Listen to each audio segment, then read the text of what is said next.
Kylie Padilla, nais iwaksi ang toxic masculinity pagdating sa pagpapalaki ng dalawang anak. Nais ipaglaban ni Kylie Padilla, ang celebrity mom, ang pagwawaksi sa toxic masculinity sa pagpapalaki ng kanyang dalawang anak na lalaki. Sa isa sa mga pinakabagong post niya sa kanyang official Instagram account, makikita si Kylie na hawak ang librong How to Raise a Boy. The Power of Connection to Build Good Men na isinulat ni Michael C. Reichert. Nailathala ito noong 2020 at naglalayong maging gabay para sa mga magulang sa tamang pagpapalaki ng mga batang lalaki upang sila ay maging confident, accomplished and kind men. Sa kanyang caption, inamin ni Kylie na siya mismo ay may mga deeply rooted toxic beliefs on masculinity, at kailangan niyang iwanan ito upang maging mas mabuting ina sa kanyang mga anak na sina Alas at Axel. Idinagdag pa niya na hindi niya magagampanan ng maayos ang kanyang responsibilidad bilang ina kung mayroon siyang mga galit at sama ng loob sa puso patungkol sa mga lalaki. Ayon sa kanya, ang librong ito ay nagbigay ng pagkakataon sa kanya upang suriin ang kanyang estilo ng pagiging magulang at maunawaan ang mga dahilan sa likod ng iba't ibang karanasan ng mga lalaki sa kanyang buhay.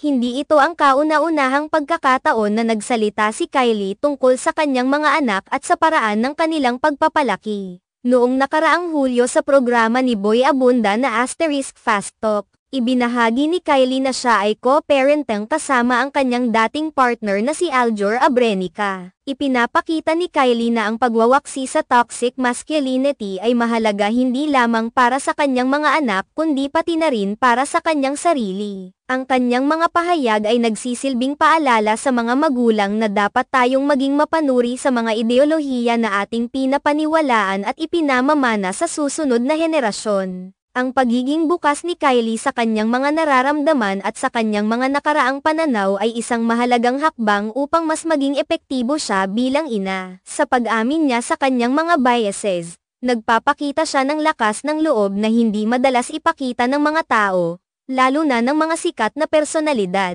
Ang aklat na kanyang hawak ay hindi lamang isang simpleng pagbabasa. Ito ay isang tool na maaaring makatulong sa mga magulang na maunawaan ang mga kinakailangang pagbabagong dapat gawin sa kanilang pamamaraan ng pagpapalaki. Ang pagbuo ng mga bata na may magandang karakter ay isang responsibilidad na dapat bigyang diin ng bawat magulang. Sa mga nagdaang taon, patuloy na lumalabas ang mga diskurso hinggil sa gender roles at masculinity.